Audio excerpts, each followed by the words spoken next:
Hello. Hello, welcome to this nighttime in the dark taste challenge. I'm gonna turn the lamps on soon though. I have two Johnnie Walker blended Scotch whiskies. This is Johnnie Walker Gold Label Reserve, introduced in 2012. Yes, I have a small 50 milliliter bottle, and the reason is a local store had these on discount, and we added up the 15 bottles to make a full size bottle. It was cheaper per ounce. It actually came out cheaper than what you would pay for a full size bottle. I don't know how they did that or why they did it, and I didn't ask. I just bought it and left the store and bought every bottle they had. And I didn't quite get to 15. I don't know if close to it. So almost a full size bottle. So I'm getting through it though. I only have a few left, but it's been a wonderful experience. There it is. The thing on it's at the top of the cap. Also on the black label, double black. Produced under a royal warrant for Her Majesty Queen Elizabeth II. But now the updated bottles, the newer bottles are going to say His Majesty King Charles III, King of Scotland, Northern Ireland, New Zealand, Tokelau, the Solomon Islands, the British Indian Ocean Territory, which has no permanent population at this time. And they're planning to give that away to the Maldives Islands. But under the assurance that they have a 99-year lease on the British military base there, U.S. and British naval base in the mid-Indian Ocean. The reason they kept that territory is for the base.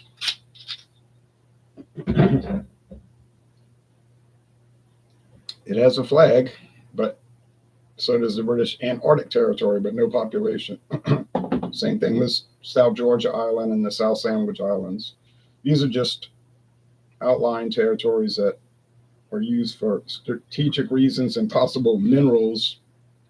That might be a big part of it that they have under. All right, anyway.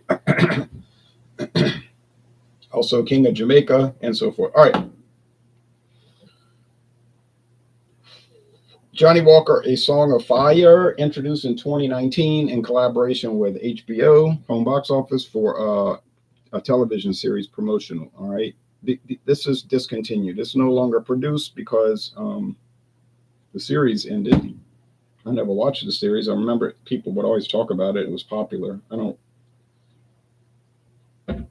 don't watch any television series, to be honest, aside from live sporting events, basketball, baseball, football, usually, or the news. That's what I watch. I'm just being honest. People ask me all the time, what do you think about that movie? I said, I don't watch movies. I used to, just lost interest in it. Comic books, I lost interest in that, mainly because the stories usually weren't very good, and then it became very political, and it was just like, I could read Socialist Workers Party newsletter or something for that. But anyway,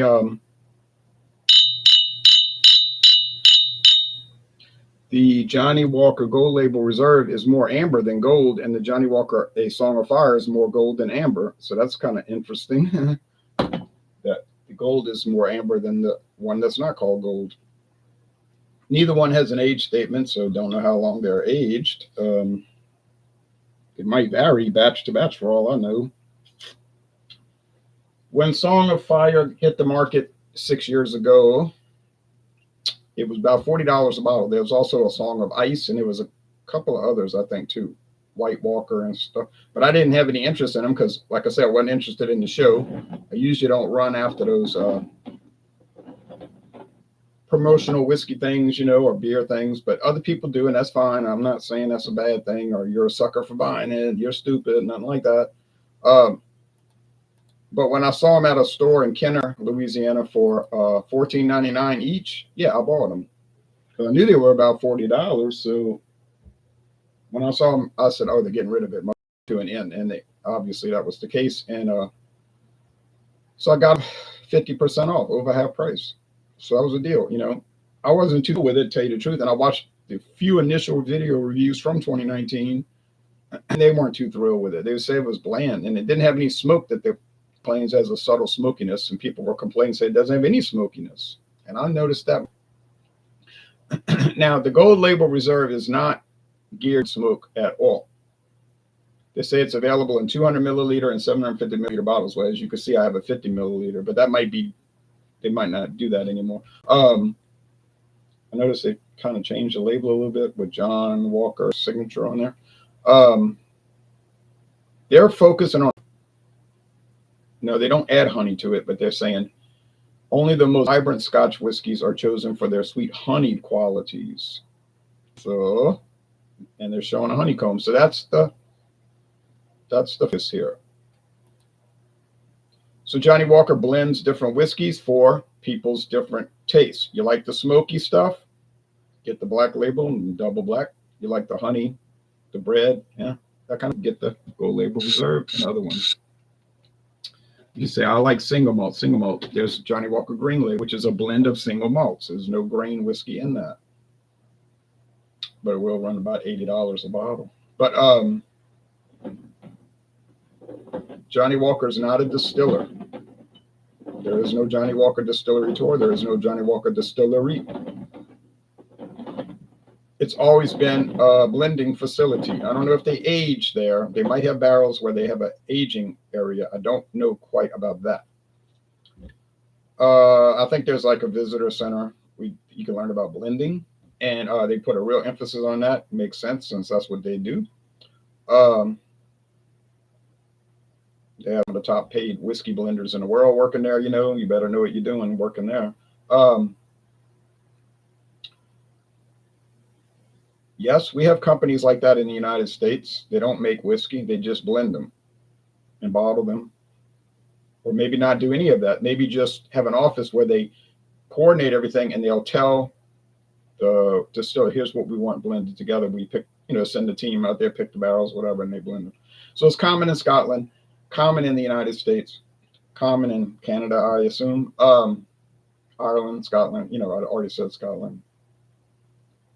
J&B is another famous blended Scotch brand, and the same thing. There is no J&B distillery. Simply well, they call themselves a wine and whiskey broker. That's what their website says. They just carry a lot of wine brands that they procure, and a lot of whiskey brands that they procure, and they made their own house brand, J&B, back 1920, 1923, I think.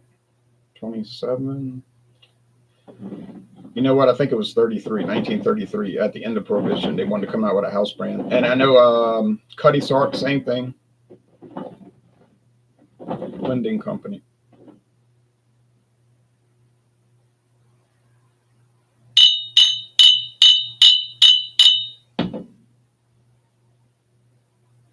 Yeah, real bread crust.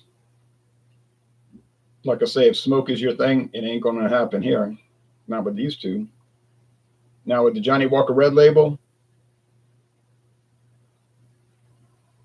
and the double black, that was the feature there. Red Label's remarkably smoky, honestly. Double black is enormously, profoundly smoky. Okay, so it's just bread crust. I got to look for the honey. I think that should give it away. Look for it, smell for it. I mean, you know what I'm saying. No, I mean, really nothing over here. So there's some aroma here. Not sure about honey though. And then basically a vacancy of aroma, just nothing, neutral. So I can't say it smells bad. Doesn't smell like anything. Okay, time to taste.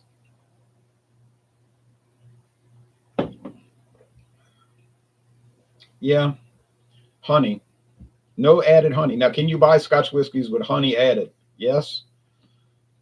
I've seen a J&B Scotch B with a honey bee on it, and get it, J&B Scotch with honey added. Well, I saw it on their website. I hadn't actually seen it in a store, And there's the Paddy's Irish whiskey. My friend David has a bottle with honey added. It's a liqueur. It's not claiming to be a whiskey. It's whiskey with honey added. And I've never tried either one. I'm sure they're fine. There's the Jack Daniel's honey. I had that a couple of times. It tasted like honey, popular consumer product there.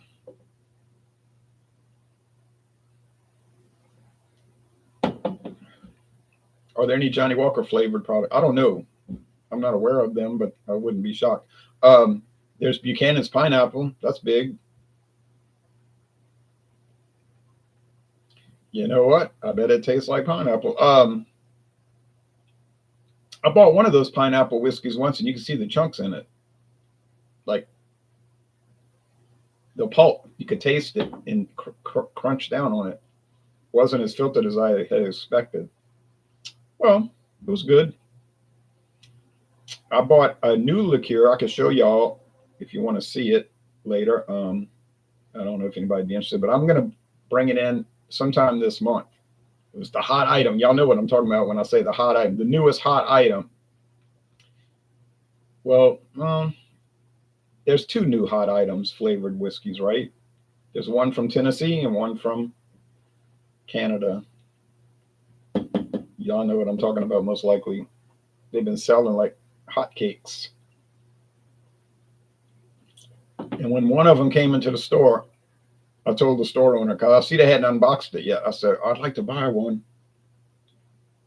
He said, we're going to put it on the shelf later today. I said, probably be gone by the time I get back over here. Well, he said, just take a box. You just take it out the case and you can buy it. He said, I already put it in the system because they had already gotten a shipment previous to that. And I bought it. It was 25 something plus tax. Haven't watched a single review, haven't read a review, I don't like to read about stuff before I try it. I don't want to be influenced. Well, these are very close, okay? They're both kind of blandish. I said that about the Gold Label Reserve when I first tried it. It was kind of bland. There's a little honey note, but it's not too exciting. I mean, it's expensive. I don't know why people run it down. But I see a lot of people buying stuff that I would consider bland. And they love it, but I just find it. I was talking to somebody yesterday. He was looking for Louisiana produced hot sauces because he's from Minnesota, and he said he wanted to bring back some Louisiana hot sauce to friends in Minnesota. I said, well, there's a lot of choices. Let's see, Johnnie Walker.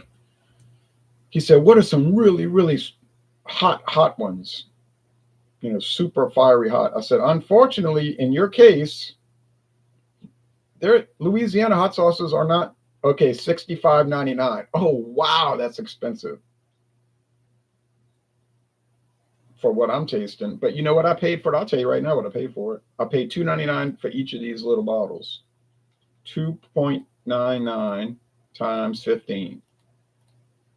That comes up to $44.85. So I paid $44.85 for the same amount. And I know viewers were saying that's crazy because usually the little bottles cost a lot more per ounce. They're not a good value. You just get a taste of it. I said, I know, which was such a shock to see that. Now they do have this new Fireball apple, which I try to sample for 99 cents. I try to sample a little bottle, 50 milliliter plastic, of course. That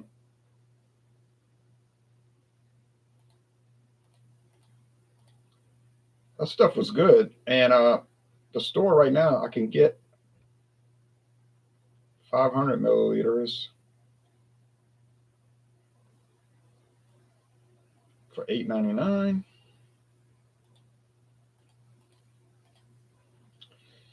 It pretty much comes up to the same price though as a regular bottle of Fireball apple. You know what I'm saying? The glass bottle. So if I was going to buy that, and I might, because I do these liqueurs usually on Fandango Friday, and but I would just get the glass bottle. Then I could put it in the fridge and sit on it, so to speak. Put it in coffee.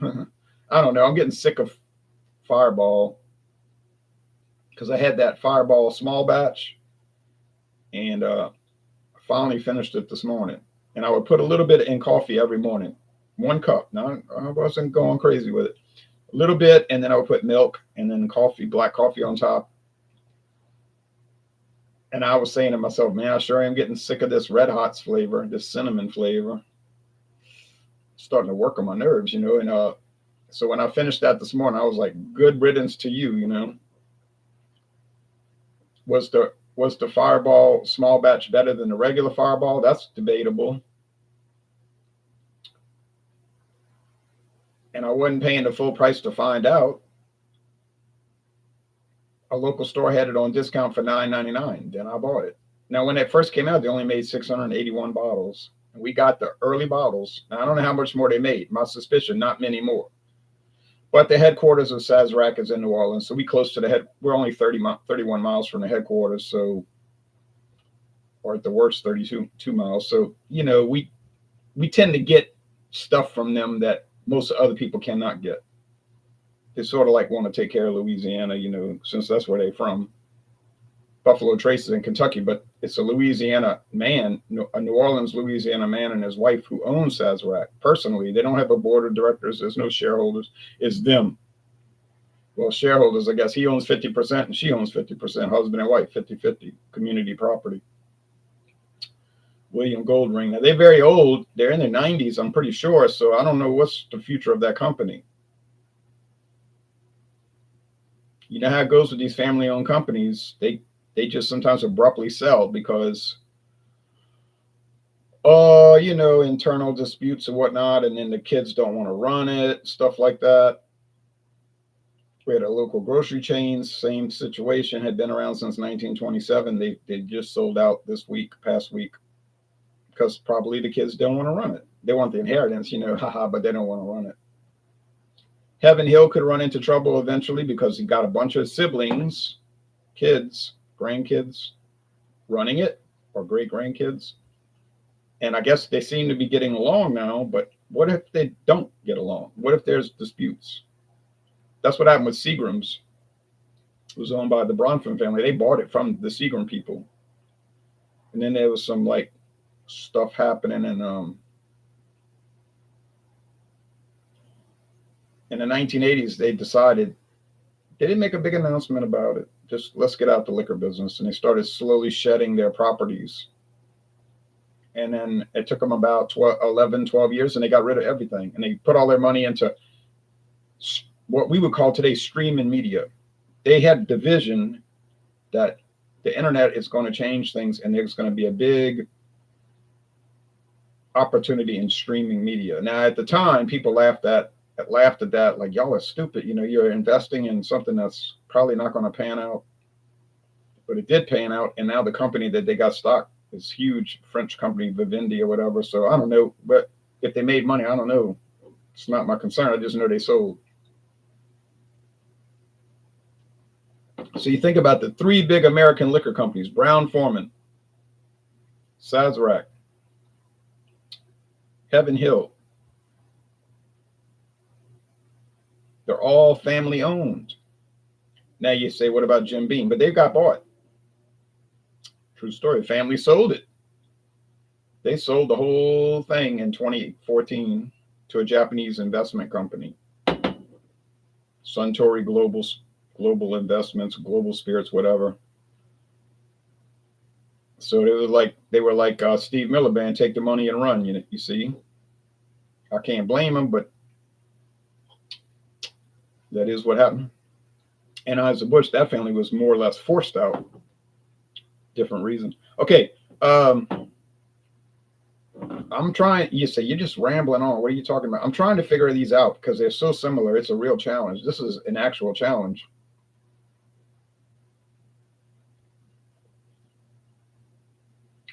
Did they just take the same product and put a new label on? No. Okay, this one does actually seem to have more honey. And that one might have had smoke, but I don't think so. But this honeyness, the honey-like quality is starting to come out, and showcase the product. So I think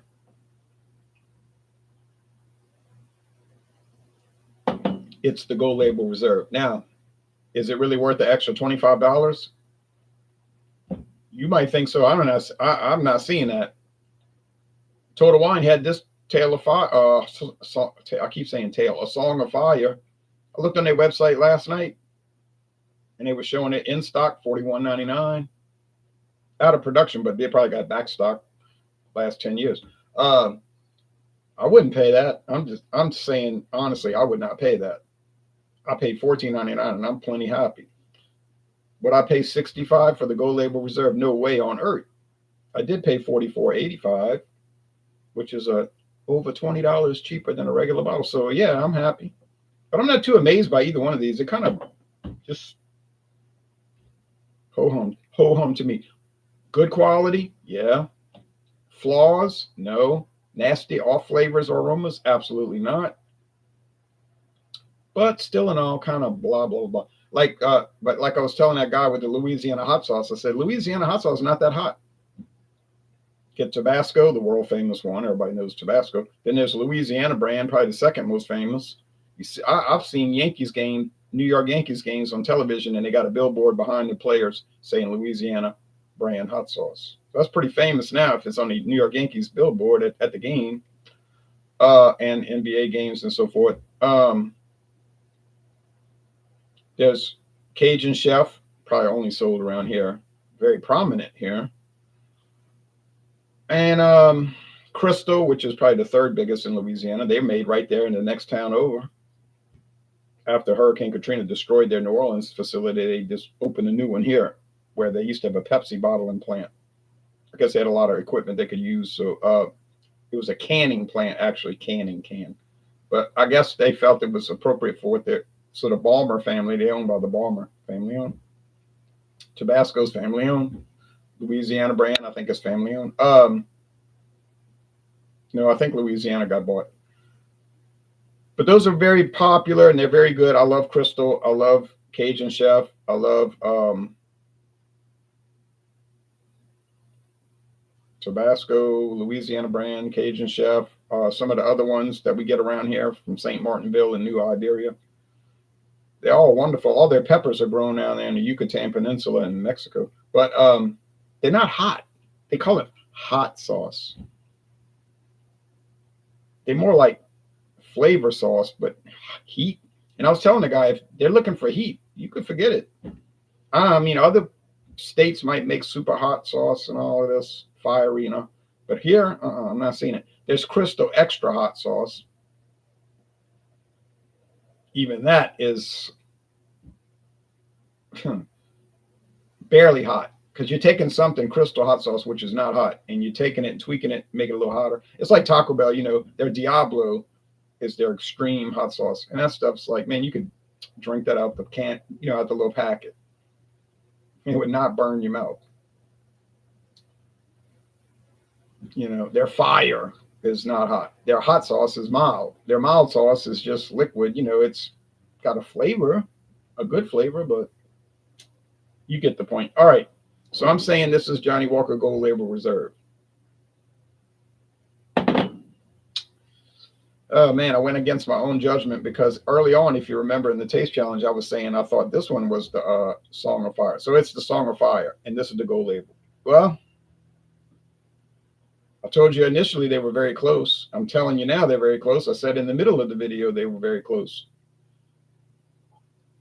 And the only reason I was doing the rambling is I was trying to think about it, give it time. But nah, these are too close to call. You've heard that expression, too close to call. And that bothers me when I watch these sporting events, college and professional. And college now is quasi-professional, really. It is professional in many cases, but probably always was under the table. They'll have a close call at the plate or at the goal line, and they're going to have a video review. I don't care about that. That's fine. That's a good idea. But they'll go on for 20 minutes trying to, did he catch it? Was he inbound? I say, man, if you got to go through 20 minutes of deliberation, that means you go with the call on the field. It has to be clear, incontrovertible evidence of a catch or safe at home plate. Clear and incontrovertible evidence is like you look at it once and he's safe. Oh, that's a touchdown. That's it. That's clear. When you start debating, you got to look at it 20 different angles, and you can't. Maybe it wasn't. Why are you looking at that? Go with the call on the field. You're killing the momentum of the game. Fans are getting bored. The whole thing about the video review was to, in a way, speed things up. Stop all the arguing on the field with the coach, head coach. And then they'll make a call, and half the time it's like, that's not even the right call. You know, and then the coach blows up and has a big argument with the umpire anyway, or the manager does. It's like, we've talked about this at games, sitting at games. If it's a debatable, then you go with the call on the field. And it sort of undermines the whole concept of video review, right? Video review. Okay, the guy made a mistake. That happens sometimes. Okay, he was safe.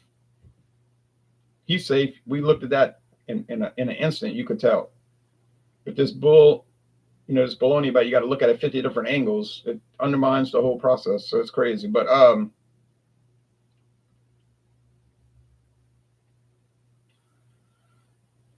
and that's what the case is with these two. I could go back and forth and keep pouring, and they taste a little bit more. I'm gonna pour a little bit more taste. And if I got to go through that big, and I'm not gonna do that. If I had to go through that big exercise, the final point is they're not that different. And I got it wrong, and I'm not surprised, because there's hardly any difference between these two that I can see. The differences are minimal, marginal, and inconsequential. So that would mean that by default, the Song of Fire wins, because it's no better or worse, but it's over $20 cheaper per bottle. If you have two products that taste almost identical, the cheaper product always wins. Now, I'm not talking about like an automobile, because then you got to assume that it's going to last as long. You see the durability factor, and durability these days is highly questionable with refrigerators, ovens, automobiles. 40 years ago, 50 years ago, you buy a refrigerator, it seemed like forever. You get tired of looking at it. And people would replace the refrigerator, not because it wouldn't work. They just wanted something updated that didn't look, this thing is brown. Nobody wants a brown refrigerator. Well, in 1975, everybody did. Sand colored carpet, a brown refrigerator, tan wallpaper with gold and brown highlights. That's just was a popular earth tones. They called it olive green, orange that looked like soil from Mississippi, which to me I thought looked good. Other people, they got sick of it. After, I don't know why you get sick of the earth, but they got sick of it. And I can remember you could get a Ford Mustang LX 5.0, a powerful car, 1985. They call that a sleeper because you could get it in brown. Metallic brown with brown vinyl interior or cloth. No extra charge for cloth, although I find the cloth doesn't hold up. The vinyl would hold up much better, keep it moisturized. But I don't think they even had leather, but they might have. But that definitely was a higher price. But my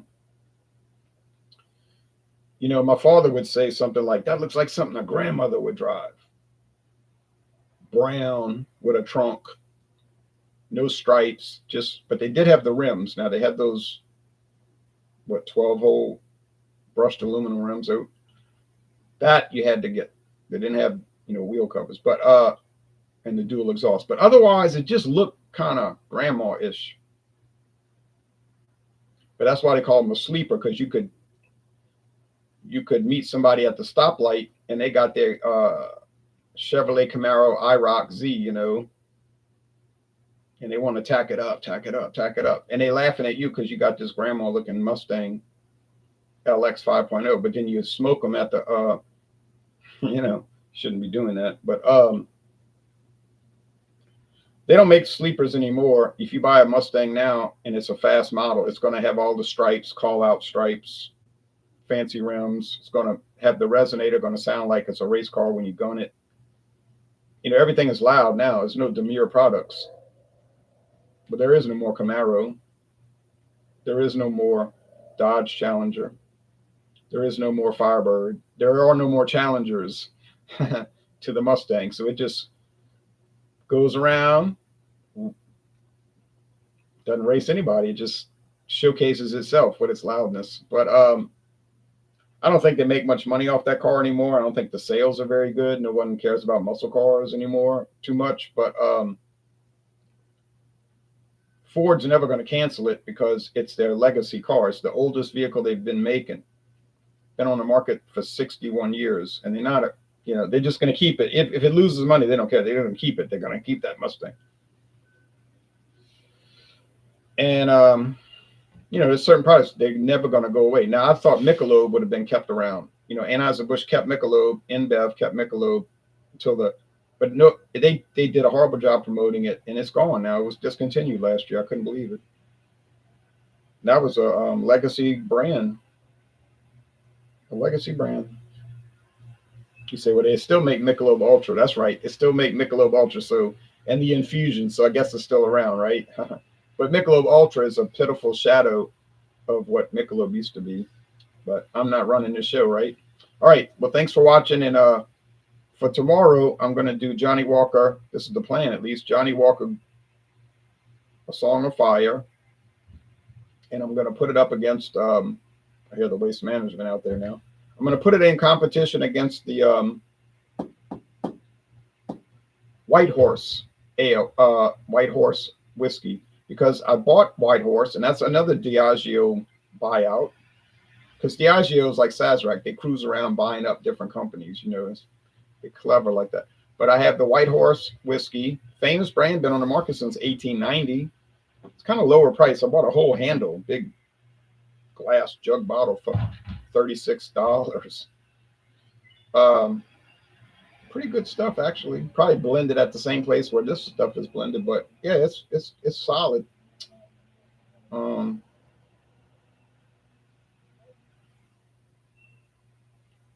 Much cheaper product, getting a jug bottle for 35, and this thing is 40 for a regular bottle. But I think the White Horse might shock us. Might be a little bit better than you would expect. And I'm so glad I found it, because I can never find it. People would ask me from time to time, when you going to do White Horse? Why you don't do that? I said, I never see it. I heard of it. I've seen photos. I know about it, but I never. And then one day I saw it. Oh, White Horse, the legend. And I told my friend David, they got it. Oh, man, he was amazed. He went and bought a bottle. But that's the only store I've ever seen it. Never seen it anywhere else. I can barely buy VAT 69. You've heard of VAT 69? That's another one of those legacy blended Scotch. Can't even get the regular VAT 69. I got to get VAT 69 Gold. VAT 69 Gold. But I have never bought it, but I know where to find it. All right, well, y'all take care. Sorry for talking so much, but I get interested in the products, and it makes me, want to think about it, talk about it. All right, see y'all next time. Bye-bye.